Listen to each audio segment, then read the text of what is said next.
by Arshad Mohammed and John Irish United Nations, Reuters, the Iran nuclear deal must be changed if the United States is to remain in it, the top U.S. diplomat said on Tuesday, suggesting its key limits on the Iranian nuclear program must be extended. Making his debut appearance at the annual United Nations General Assembly, U.S. President Donald Trump accused Iran of exporting violence, bloodshed and chaos, and of seeking to project its influence in Yemen, Syria and elsewhere in a region rife with sectarian conflicts between Sunni and Shi'ite Muslims.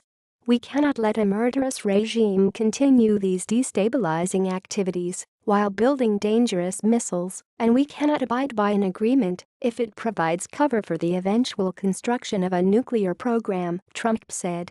He saved his harshest words for the 2015 pact struck by Iran and 6 major world powers under which Tehran agreed to restrict its nuclear program in return for loosening economic sanctions.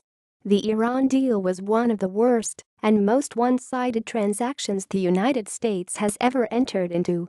"Frankly, that deal is an embarrassment to the United States, and I don't think you've heard the last of it, believe me," Trump said. His chief diplomat, Secretary of State Rex Tillerson, went further, telling Fox News that the agreement must be changed or the United States could not stick with it. Tillerson said the sunset clauses, under which some of the deal's restrictions on Iran's nuclear program expire from 2025, were of particular concern.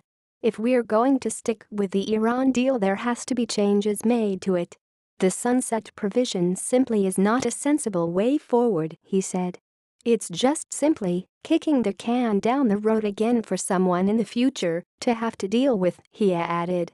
In contrast, French President Emmanuel Macron praised the agreement during his speech and said it was inconceivable to abandon it.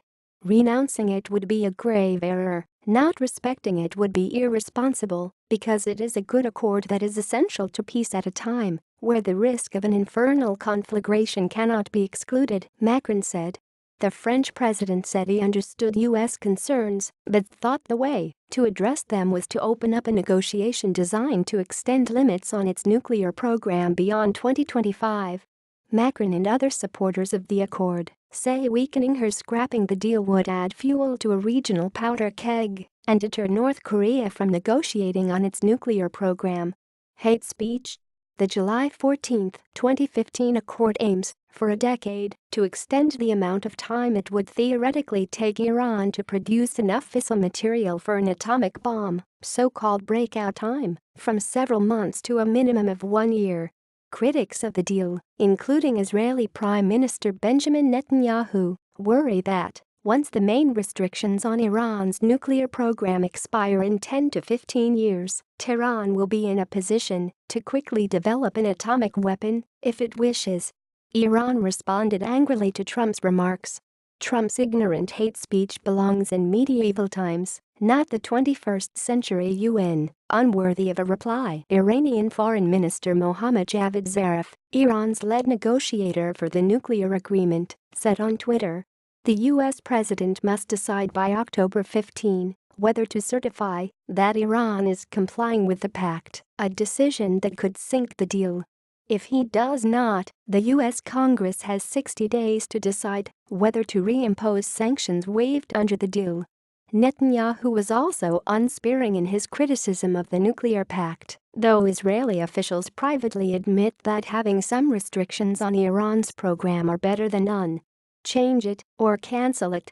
Fix it or nix it," Netanyahu said in his UN speech, saying the most important change was to eliminate the sunset clauses.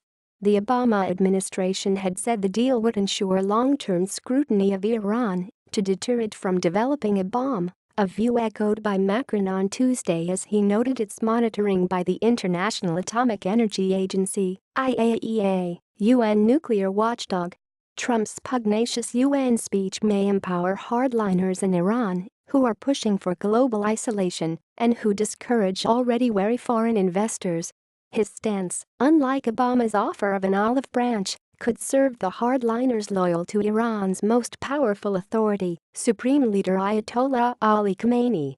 Such Khomeini allies, including Iran's Revolutionary Guards (IRGC), some powerful clerics and influential politicians, are wary of any détente with the West which could imperil the Islamic Revolution and undermine their economic interests.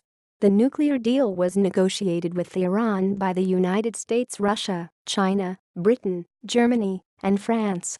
The six will meet with Iran at the ministerial level on Wednesday.